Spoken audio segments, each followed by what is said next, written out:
ഞാൻ എൻ്റെ കലാധ്യാപന ജീവിതം ആരംഭിച്ചത് ഒരു സ്കൂൾ അധ്യാപകനായിട്ടാണ്. കേന്ദ്രീയ വിദ്യാലയയിൽ ഞാൻ 5 വർഷത്തോളം കലാധ്യാപകനായിട്ട് ജോലി ചെയ്തതിന് ശേഷം മാത്രമാണ് ഞാൻ കോളേജിൽ അധ്യാപകനായിട്ട് പ്രവേശിച്ചത്.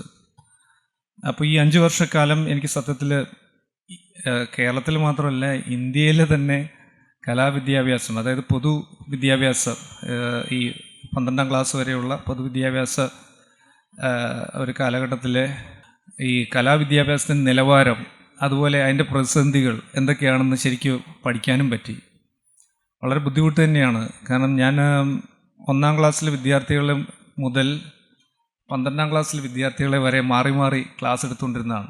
അപ്പോഴൊക്കെ എനിക്ക് കാര്യം മനസ്സിലായി, സ്കൂളിൽ യാതൊരു പ്രാധാന്യവും ലഭിക്കാത്ത ഒരു വിഷയമാണ്. നമ്മൾ വളരെ ആഗ്രഹിക്കും കലാധ്യാപകനായിട്ട് ഇത് വിദ്യാർത്ഥികളിലേക്ക് നല്ല രീതിയിൽ എത്തിക്കണം, നല്ല കലാവാസനയുള്ള വിദ്യാർത്ഥികളെ വാർത്തെടുക്കണം, അല്ലെങ്കിൽ അവർക്ക് ഭാവിയിൽ ഈ കല പരിശീലിക്കാനും അത് തുടരാനും ഒക്കെ നിർദ്ദേശങ്ങളൊക്കെ നൽകി അവരെ സെൻസിറ്റൈസ് ചെയ്യണം എന്നൊക്കെ ആഗ്രഹിക്കുമെങ്കിലും സ്കൂൾ തലത്തിൽ അത് പലപ്പോഴും സാധിച്ചിരുന്നില്ല.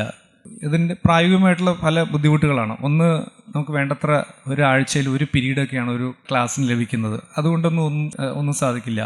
പിന്നെ മറ്റു വിഷയങ്ങൾക്ക് കിട്ടുന്ന പ്രാധാന്യം, അപ്പം 7ാം ക്ലാസ് വരെ വളരെ മികച്ച രീതിയിൽ ചിത്രം വരയ്ക്കുകയോ അല്ലെങ്കിൽ ശില്പം ചെയ്യുകയോ അല്ലെങ്കിൽ അതിനെക്കുറിച്ചൊക്കെ വളരെ താല്പര്യം കാണിക്കുന്ന വിദ്യാർത്ഥികൾ 8ാം ക്ലാസ്സിലെത്തുമ്പോൾ ഇതെല്ലാം നിർത്തുന്നതായിട്ട് ഞാൻ വളരെ ശ്രദ്ധിച്ചിട്ടുണ്ട്. അപ്പോൾ കാരണം എന്ന് വെച്ചാൽ മറ്റു വിഷയങ്ങളുടെ അമിത പ്രാധാന്യം അവർക്ക് തന്നെ ബോധ്യമാവുന്നു. 8ാം ക്ലാസ് മുതൽ ഹോംവർക്കും മറ്റ് അസൈൻമെൻറ്റ്സും ഒക്കെ വന്നിട്ട് ഈ ശനിയാഴ്ചകളിലോ ഞായറാഴ്ചകളിലോ അങ്ങനെ മറ്റു ഒരു സമയത്തും ചിത്രം വരയ്ക്കാനോ ഒന്നും തന്നെ ഒരു സമയമില്ലാത്ത അവസ്ഥയിലേക്കാണ് നമ്മുടെ പൊതുവിദ്യാഭ്യാസം അല്ലെങ്കിൽ നമ്മുടെ ഒരു ഇത് പോകുന്നത്, സ്കൂൾ തലത്തിലുള്ളൊരു പഠനം പോകുന്നത്.